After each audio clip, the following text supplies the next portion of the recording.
Okay, so hey Brian, how you doing? Pretty good. And maybe you could introduce yourself because to me you're several different Brians. Yeah. So my name is Brian Tim. My nickname, known in Crestone here where I live, is Brian Chi because I practice Tai Chi. I have ever since I've lived here for the last 17 years, and everyone kind of knows I do that. So I got that nickname. Brian Chi is my Facebook name. I have a huge network on there, and yeah, so that's me. And I live in Crestone. I do martial arts, music, and mining is one of the main things I do to make a living. And we get some really amazing stuff here in the San Luis Valley and the Sangres. So you do like African drumming, right? African drumming, yeah. Yeah. And I drum with bands too, but hand drums. And what is the fundamental beat that African drumming is based on? What are the fundamentals of it that makes it different than, say, Latin drumming or other hand drumming? It's just ancient rhythms that the culture is still alive, so they're still strong rhythms, but they're very, very old. I'm not sure what the base rhythm is. There's so many rhythms and so many different aspects that go with that. So I don't know how to answer that question. So the most primal type of drumming. Yeah. Yeah. Okay. And cool. And the Tai Chi, how long have you been doing that? Where did your interest form around that? I've been doing Tai Chi since I was like 20, and I had a spiritual awakening in Sedona, Arizona around then, and I was always into martial arts, but then when I started doing Kung Fu on the tops of the Red Rocks in Sedona,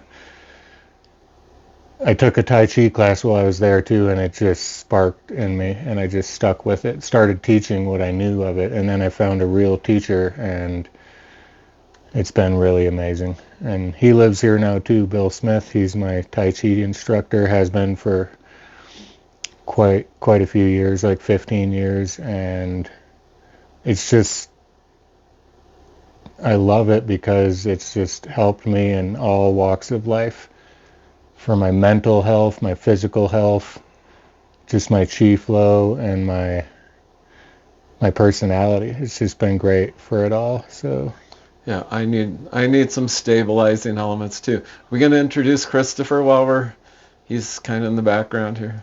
Want to say hi, Chris? Hi, Chris. Okay. And anyway, so we were gonna kind of center around the rock stuff today. For everybody out there, we mine together, have been for a long time. We've been both friends and frenemies at times, But it's rounding slowly towards we're doing real well together. So and we work with a couple other miners as well, and Brian's he's making some inroads into silversmithing, which I really like silversmithing. I get a lot of jewelry from Thailand. I'm going to go ahead and promote myself a little because we got time for that. And you've been selling minerals here for 8 or 10 years, you think? yeah, something like that. That's probably about right. Yeah. And I started off with I had a mentor to get me going, Everett Buss. He passed away. Bless his heart. He was a big part of me getting going on these rocks, and he helped me find a few key major spots in the area, and from there I've scouted out and kept doing it. But I started off making jewelry because I lived in Hawaii and learned the traditional Hawaiian shell lay way to make the Hawaiian necklaces. They're just all seashells, and they're called lays, and they fit over the head, and some of them have this kind of clasp. So I learned that style, and lift that up a little. I learned that style, and it's a hand-woven clasp, how they traditionally do the Hawaiian shell lays. But since I came here, there's no shells here to use, and I just really love doing the necklaces, so I started doing them with gems, and plenty of those here. So for years I've been doing, here's my latest turquoise piece from the Villa Grove Turquoise mine. And this took a lot of work to make this amazing deep blue piece. And but I have a lot of, I'll just hold up a couple. There's so many people wearing these around town. I can't sell my jewelry on the level you've been selling it around town. People tend to really enjoy this style, it looks like. Nice. Seems like so. And this is a blue agate. I have a blue agate claim across, me and Lonnie have a blue agate claim across the valley. And this is a blue agate centerpiece. And we've had that claim, what do you think, 6 years now? Yeah. Something like that? Yeah, probably. Yeah. And then I'll show you a couple more here quick. We can go over more in a little bit, but this one is turquoise and Rhodochrosite seeds. Rhodochrosite. And they're kind of a Hindu prayer mala seed traditionally, and I just kind of use them with this turquoise. It makes it nice. Yeah. And let's see what we got here. But basically, this has been my style for years, and until I started the silversmithing recently. Yeah. That's black agate from across the valley by Saguache. And so I went from these kind of necklaces, like Lonnie said. A lot of people in town have them. They're getting out there, and my style seems to be more popular to the tourists, which is basically the standard style of silversmithing, and developed a couple standard styles. That's also Villa Grove Turquoise. We're co-owners with 2 other partners in that mine, the Villa Grove mine, and it's been a really cool adventure to get that going. And we finally got our final paperwork the other day. So that's our probably first statewide or nationwide known stone endeavor. Right. Would you say? Yeah, like semi-famous. Yeah. It's famous. Place. Yeah, it's Walt Disney did a short movie on that mine, and is also it's known like I looked at one geological report, and they had found that turquoise at Chaco Canyon, which is Anasazi spot. I think it was dated 600 years, which is early or late Anasazi. Yeah. But probably Chris O'Brien did a little video on that where he's claiming it to be mined for the last 10,000 years. Yeah, so it's the oldest turquoise mine in America. You think it is? That's what they say. Yeah. And it's definitely some of the best turquoise in the world has come out of there, I think so. Yeah, those deep blues are sought after. Yeah. So So that's cool for us. We have 2 partners, Clay and Neil. I won't go too far, because we didn't ask them if they want to be known on video in this endeavor. So, but they're really like all 4 of us bring something to the table, I think, in this endeavor. It's pretty cool. So it's for me, I've been digging up there for 20 years, and you've been digging up there how long? A few years? 5 or 6 years, maybe. Yeah. But very little up until recently. Yeah, I've been digging. I think I was informally part owner of the mine about 8 or 10 years ago, which was hilarious. And I've been maced up there for trespassing, all kinds of crazy stuff up there. So I have quite a history. And we had, when I was up there a lot before, I found 2 of the located corner posts, and it didn't look right.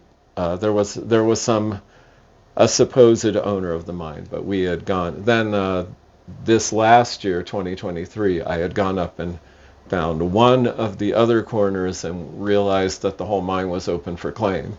So we all worked pretty hard in getting that claim together. Yeah. You helped with some posting, and we all put our paperwork in, took it up to the Bureau of Land Management, and that's like our first real big claim. Like, people are gonna, once we get in production, people are gonna kind of maybe envy maybe is maybe not the best word, but it's probably an accurate word. Better than jealous. Yeah. hopefully it's just we're all working together. Hopefully we're all working with people with other stones and getting that stuff out there.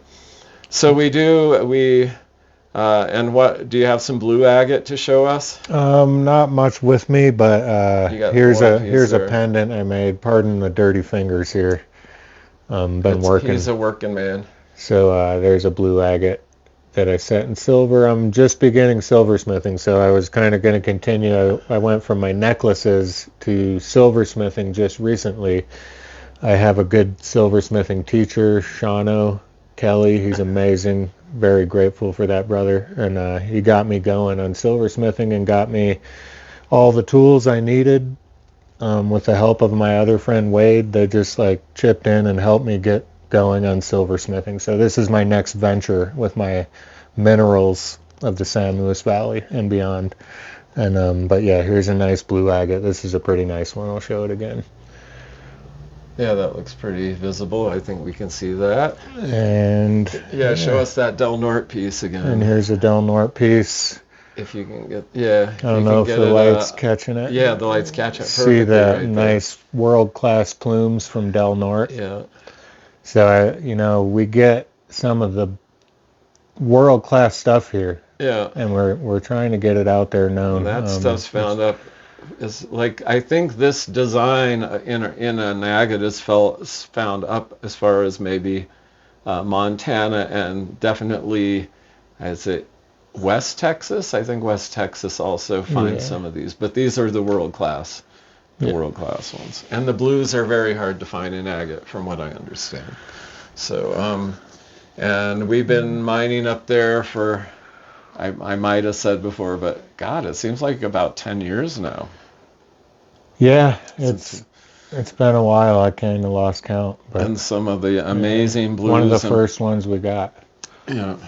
Some of the amazing blues and lavenders up there are out of this world. So, magical stuff.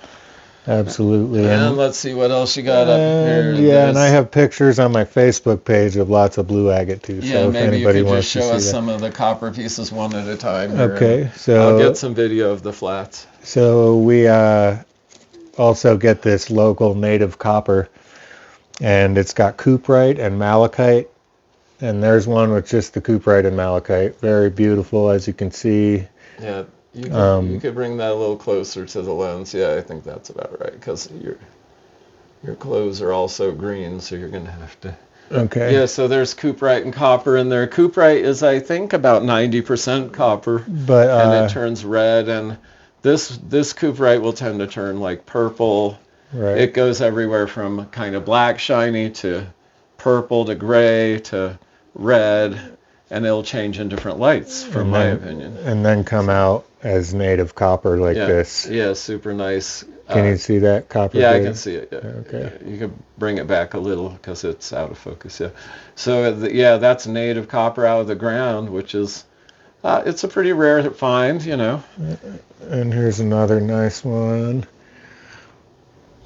Yeah, that's really nice. And I was shining a light in that the way you showed me that one, and it has a little piece of gem cuprite in there.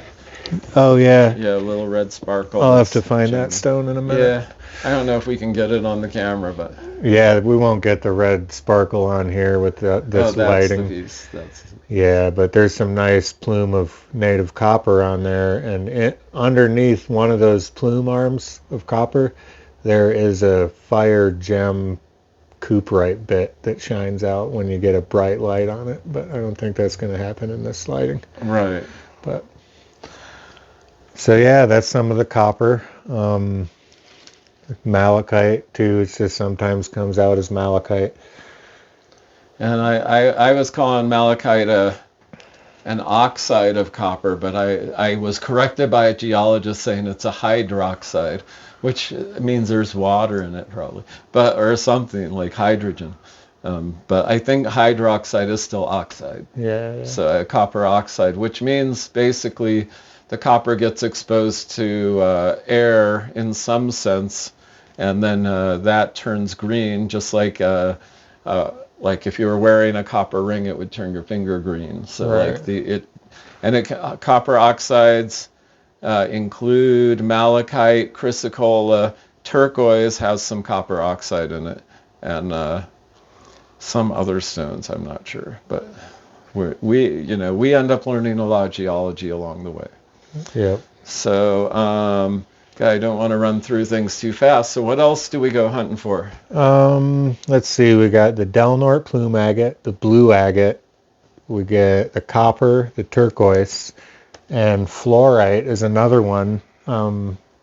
The Lost Trail fluorite is here in the Sangre to Cristo Mountains. I wish I had some better pieces to show, but on my Facebook page, there's definitely they look some. great on the camera, actually. And those look nice. I made this. This is all tumbled local Colorado Lost Trail fluorite with some amber that Lonnie brought back. Amber? Yeah, Burma amber? This is Burma amber. Some of the bought oldest that on amber the in the world. Burma border. Like I bought that on the other side of the world.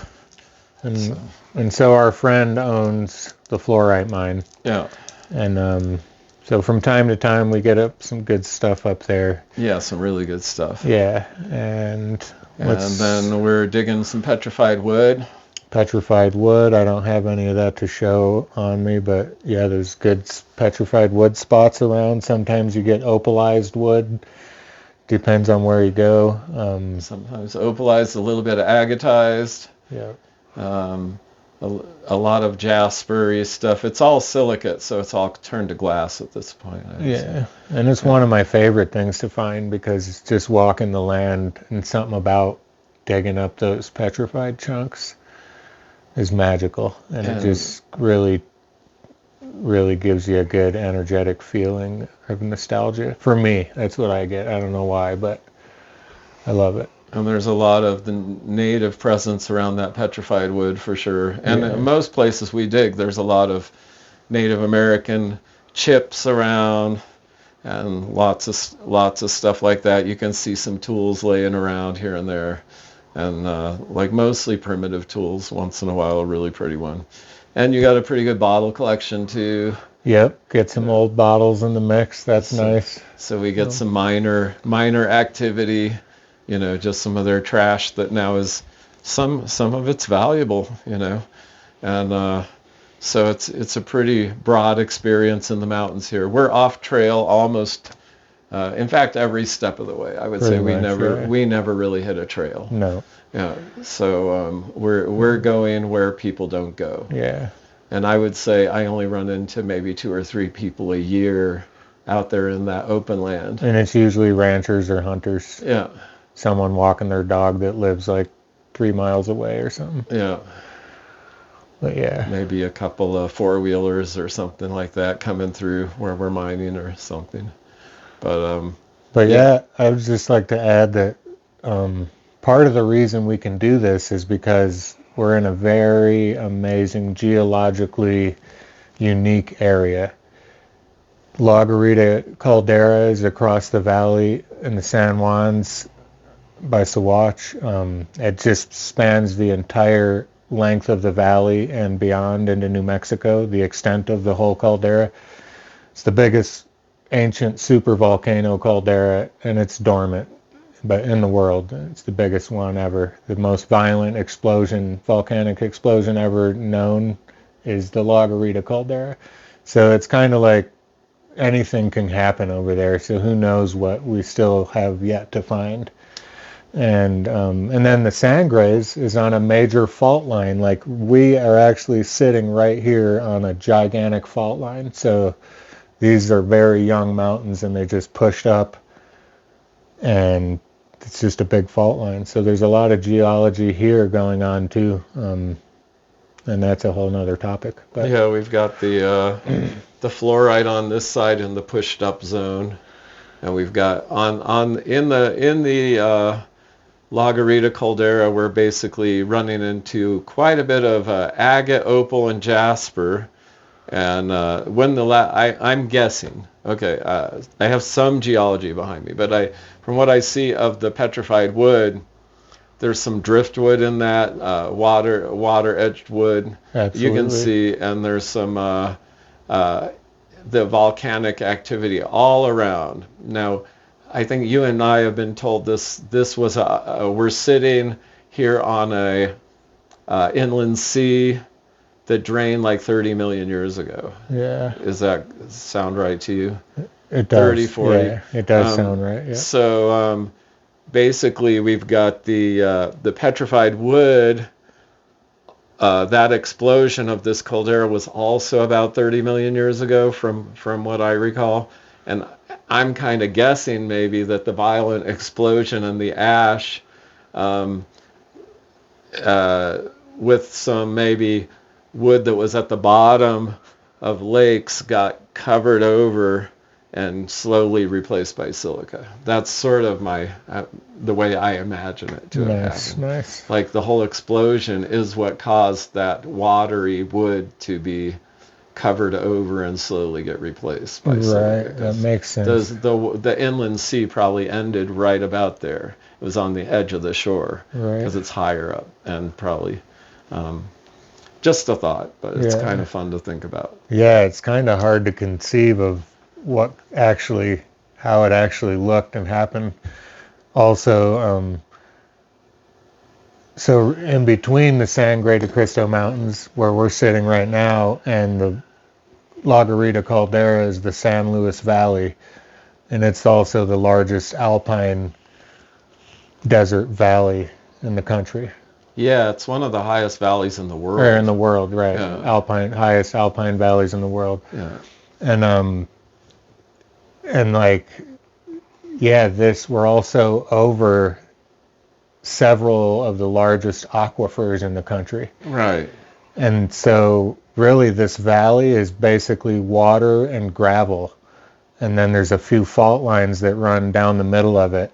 But if we were to take all the sand and water out of the valley and just walk out from our door here, out toward where the valley was, it's 18,000 feet deep till you hit bedrock. Right. Until the next fault line in the middle of the valley. So it's like pretty amazing.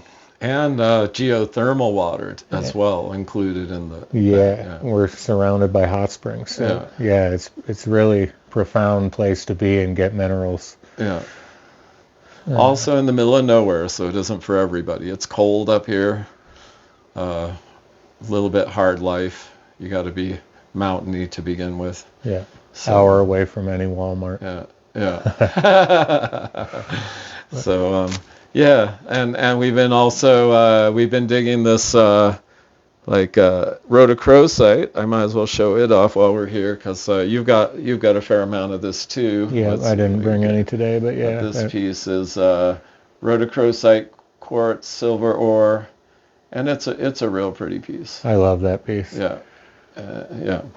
And we've dug quite a bit of that. That also reacts very well under UV light. Like, it's crazy the way that reacts under UV light. Nice. It's got two types of exposure to UV, and one is the standard long way. The standard fluorescence, the glow in the dark black light.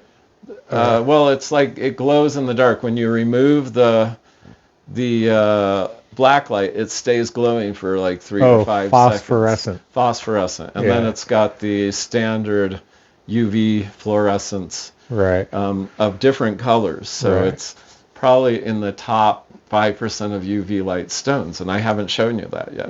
Have you seen that sphalerite? The sphalerite is part of that glows orange after you take the light away. Yeah. So, but with the rhodo is reactive, and some other things in there. In fact, it's so UV light active, it's surprising it isn't radioactive. Right. So, it's Have you checked it? We checked it. Nice. Me and Neil checked for radiation because we were worried once it started reacting so brightly. So, it's pretty safe. I wouldn't eat it.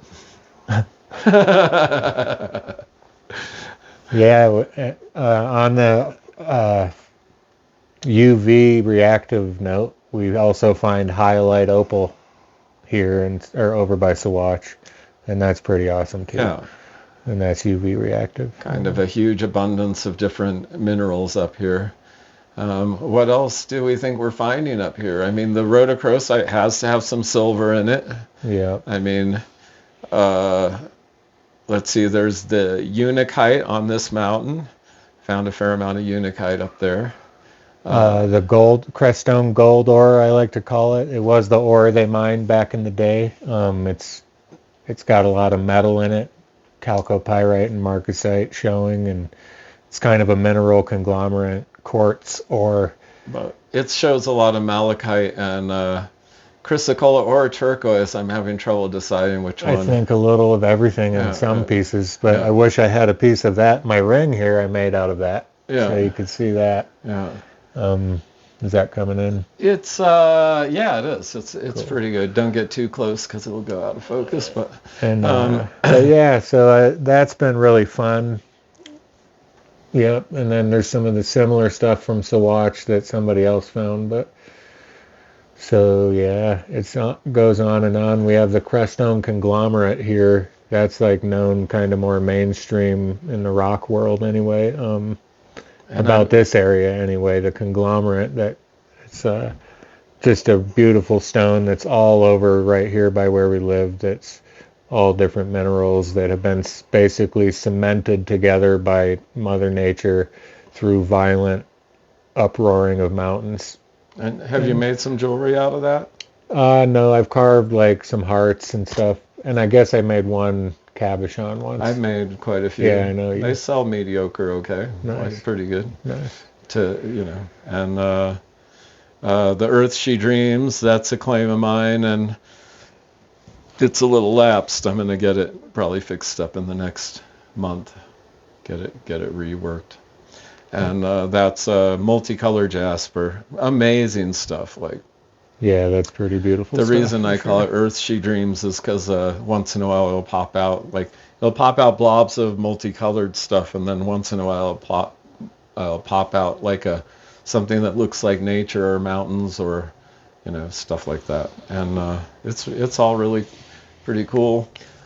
I'm sure that's only like 2/3 of the minerals that we find that we're recalling at this point. Yeah. So I think we've gotten through a good part of the list, but not all of it. Right. And then as far as like agates go, there's a plethora of agates. Like they never get boring, and they just go on and on. All different colors, all different varieties, colors, and inclusions to make different patterns of all different kinds. So and same with the jasper, and there's just a lot of variety. Opal, you get opal and agate together a lot. We find a lot of opal too.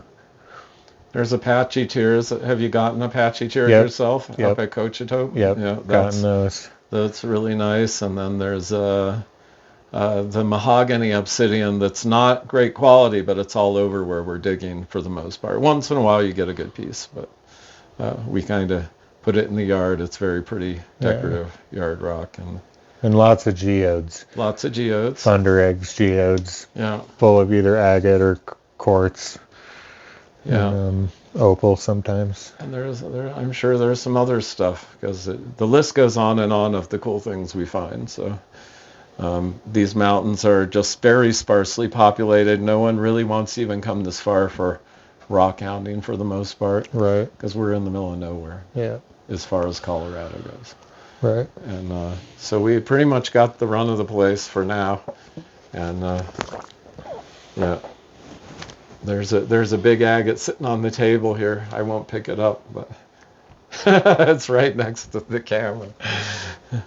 But there's some pretty cool. Can I pick up a couple of your pieces of turquoise? Show some of those turquoises. These aren't my best pieces, but these are I would say good, but not the best. Yeah, I got all my ones to put in silver at home, but these are just kind of. This one actually is pretty good quality. Yeah. So do you have a place you like to advertise? How do people get a hold of you? Brian Chi on Facebook. Brian Chi on Facebook. I have a really big network. I've been selling rocks on there for years, so I'm a good person to deal with. I love to give good deals and hook people up and make my customers happy. And otherwise, my email, feel free to email me, loveandchi75@gmail.com. And yeah, that's basically it. I need to maybe broaden my network. I'm on Instagram. I don't even know what my Instagram name is, because I don't do it as much as Facebook, but you can find me on there. Yeah. Yeah, we're both super like small miners. You could consider us like small business, even crafters. Obviously, we craft a lot of stuff and just put a lot of our own work into it, and it's unreproducible on the common level. Like you're not going to find, if you're looking for one-of-a-kind stuff, we're both oriented towards one-of-a-kind stuff. Absolutely. And I get a lot of my cutting done in Southeast Asia. Brian does most of his himself. I cut my special pieces myself. I've done a lot of cutting myself. And I'm just getting some friends across the other side of the world. What you're bringing back from Thailand is astonishing, man. Yeah. I'm blown away every day I walk in the cafe in the morning and see what you're wearing, and it's like, wow. I'm envious in a way, but... Well, I'm envious of your ability to craft those necklaces. Not much. I'm happy you're doing it more than I'm envious, but it's a talent I don't have, and I recognize there's a small part of me that wishes I could do what you're doing, because looking at the local people. But I would say, my sales maybe outperform yours because I have a corner shop and the location, which has been, to my own credit, what I've worked on. For sure.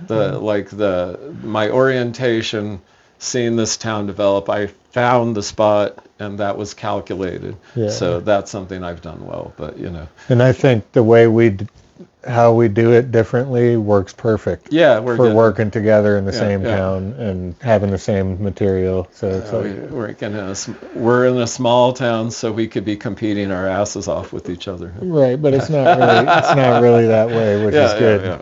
We just work together, and it's nice. Yeah. But I don't see much more that we're gonna, and much more I'm thinking about that we haven't covered the bases on. So. Maybe I'll try to include a couple links towards how people can get a hold of you on the video. That'd be great. Yeah, and if you wanted to just get a slow shot of where this flat. Yeah, I'm gonna get a shot when we wrap up here. Yeah. So, and that sounds good. And Christopher, you got anything to add? Did we miss something? You guys are incredible. I mean, let's plug your studio idea. Let's see what do you want to say? Well, this is the first edition of Elevation 8000 Studio. So thank you guys for coming and being our guinea pigs. Thanks for having us, Chris. You guys are rock stars. I appreciate being one of the first in the studio here. Yeah. Well, and I would say that you guys are major miners. Not small town. Not minor miners. Not minor miners. We're major miners. We're also big fish in a small pond. Yeah. Well, you're rock stars if nothing else. Major miners kind of fits for that. And I appreciate you guys coming out to Elevation 8000 and shooting your podcast here. Yeah. Thanks a lot, Chris. Okay. Appreciate it. Fun stuff. So we'll catch you all the next time. Nice to meet everyone. Check me out, Brian Chi on Facebook. Yeah, cheers. Okay, that's it. A wrap.